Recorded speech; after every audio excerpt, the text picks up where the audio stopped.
اگر آپ بھی زندگی کو ضائع ہونے سے بچانا چاہتے ہیں تو کسی کے پیچھے بھاگتے رہنا، کسی کی منتیں کرتے رہنا، کسی کی خوشامد کرتے رہنا، کسی بے قدرے کا انتظار کرتے رہنا، کسی کو بار بار متاثر کرنے کی کوشش کرنا، یہ سب عادتیں چھوڑنی پڑیں گی۔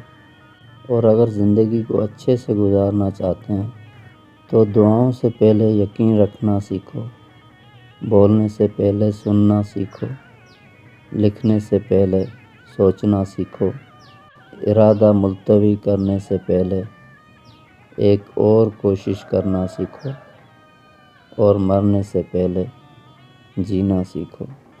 ان اچھی باتوں کو سننا، سمجھنا اور عمل کرنا، اس کے علاوہ اوروں تک بھی پہنچانا، یہ سب بھی اچھی باتوں میں شامل ہے۔ ان سب باتوں سے اچھا عمل خود عمل کرنا ہے۔ شکریہ۔